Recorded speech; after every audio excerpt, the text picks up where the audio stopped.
नमस्कार शिक्षक साथियों, स्वागत है आपका आपके अपने YouTube चैनल वी एजुकेटिव में। साथियों, आज हम एक महत्वपूर्ण मुद्दे पर डिस्कशन करने वाले हैं, जिसका मुख्य विषय है पुरानी पेंशन योजना को पुनः बहाल हेतु हम क्या क्या प्रयास कर रहे हैं और हमारी मुहिम क्या क्या रंग ला रही है, और कुछ तथाकथित जो प्रीपेड अर्थशास्त्री है उनके द्वारा क्या क्या प्रपंच रखा जा रहा है, हमारे जो इस मुहिम को कुचलने के लिए क्या क्या प्रयास किए जा रहे हैं, इसके बारे में हम डिस्कशन करेंगे।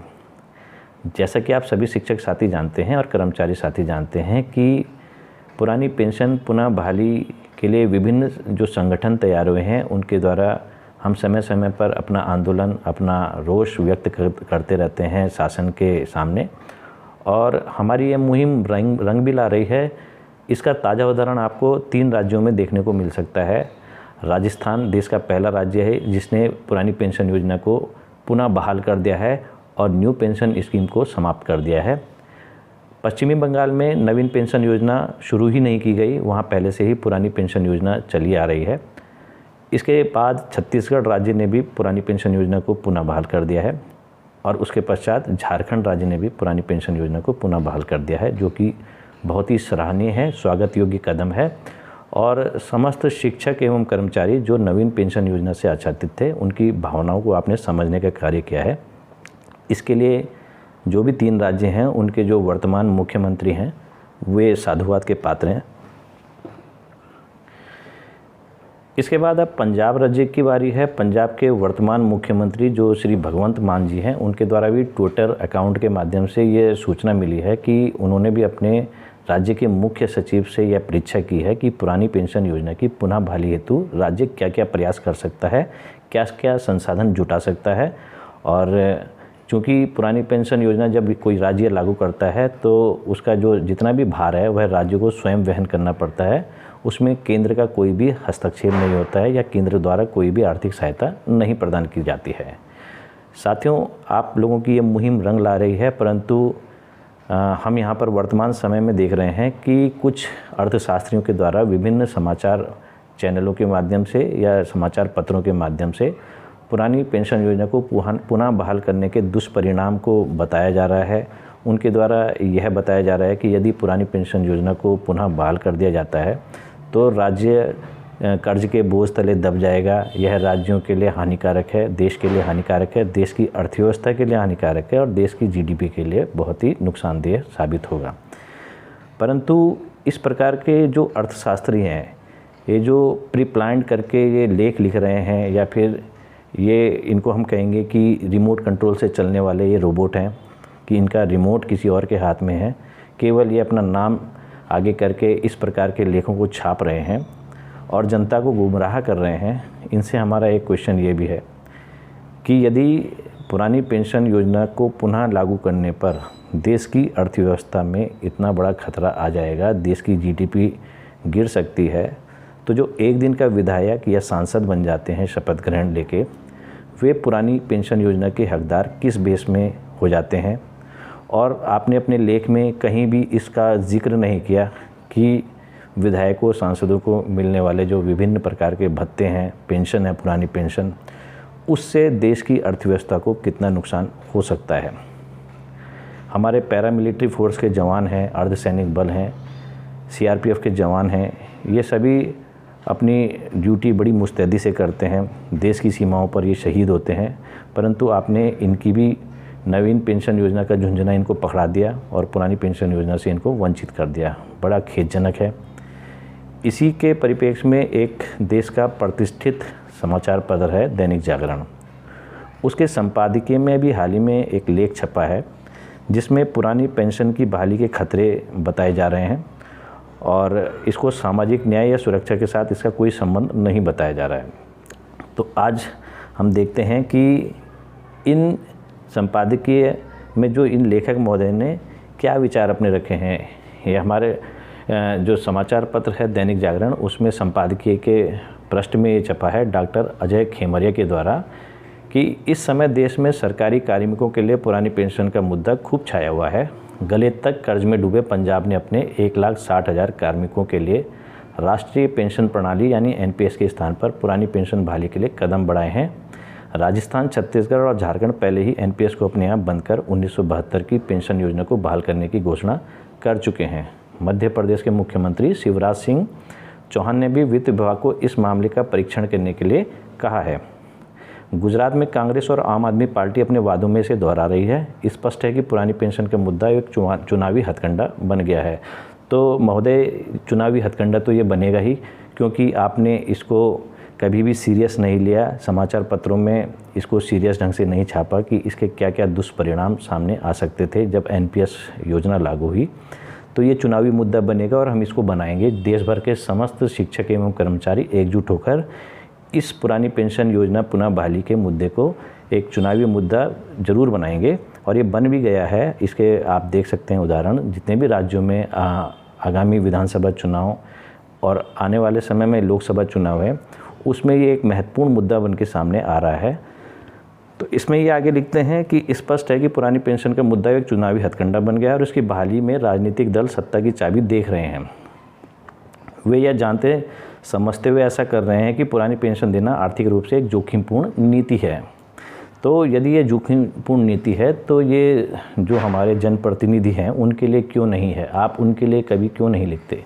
केवल आप अपनी ग्रेडिंग बढ़ाने के लिए और चाटुकारिता के लिए इस प्रकार के शब्दों का प्रयोग कर रहे हैं। इसमें इन्होंने यह भी लिखा है कि पुरानी पेंशन योजना रेवड़ी संस्कृति की तरह है, कि जैसे मुफ्त की रेवड़ियाँ बांटने वाला काम है। तो महोदय को हम ये बता दें कि देश भर का जो भी शिक्षक या कर्मचारी है अपने जीवन के अमूल्य 35 वर्ष राजकीय सेवा में देता है, तब जाके उसको पेंशन का वो हकदार बनता था पुरानी पेंशन योजना का। लेकिन आपने वह भी छीन लिया और हमें नई पेंशन योजना का झुंझुना थमा दिया है।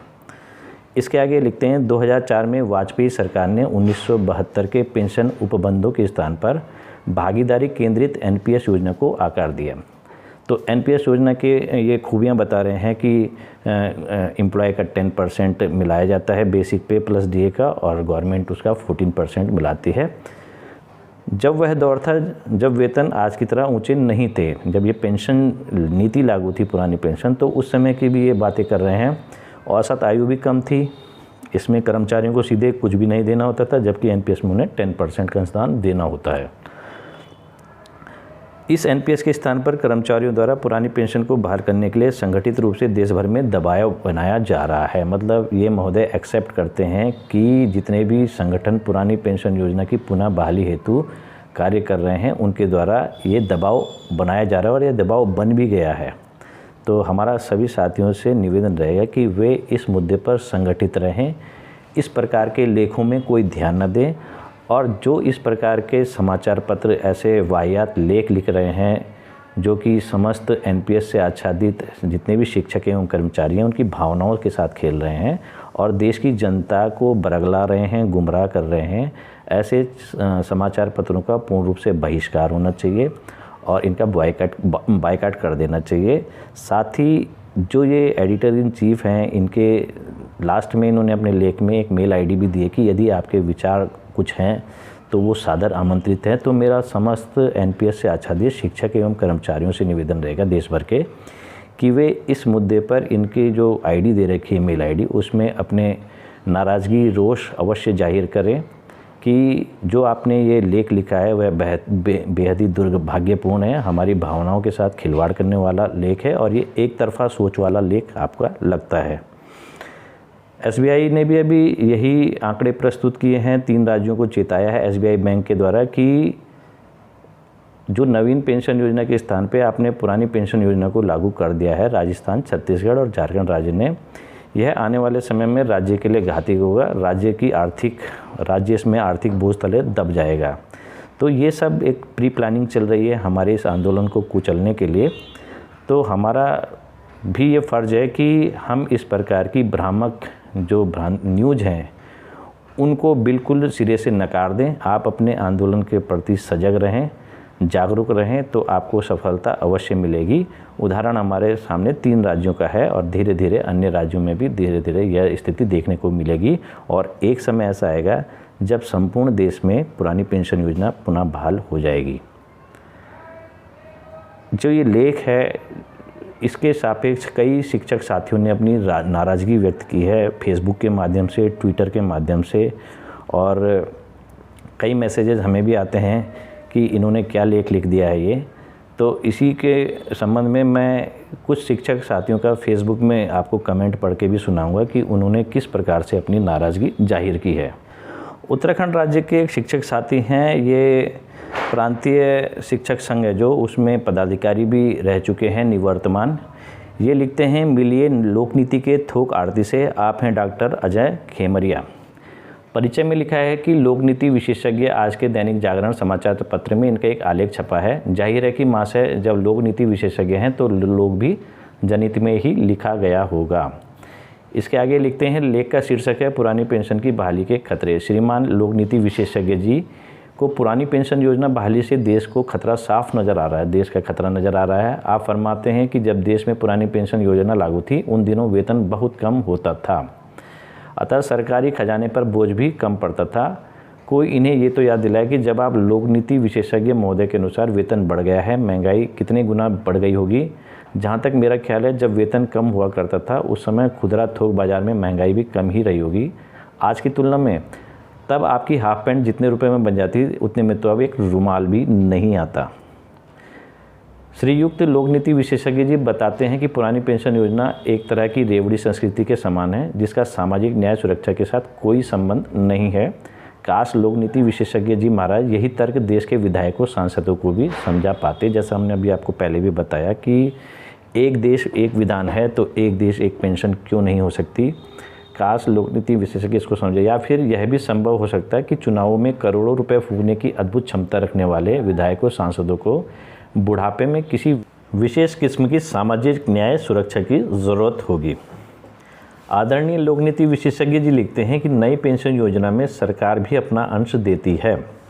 सही फरमाया हुजूर आपने, लेकिन बराए मेहरबानी ये भी तो बता देते कि हमारी कटौती और सरकारी अंश किस कंपनी में किसके कहने पर लगाया जाता है और उस कंपनी के ना डूबने की क्या गारंटी है। और साल दर साल हर वर्ष जिन कंपनियों के मालिकों का लाखों करोड़ों रुपया का कर्ज माफ़ किया जाता है या एनपीए के बट्टे खाते में डाल दिया जाता है, वो रुपए भी शायद उन्हीं खास लोगों की सामाजिक न्याय सुरक्षा की ज़रूरत होगी।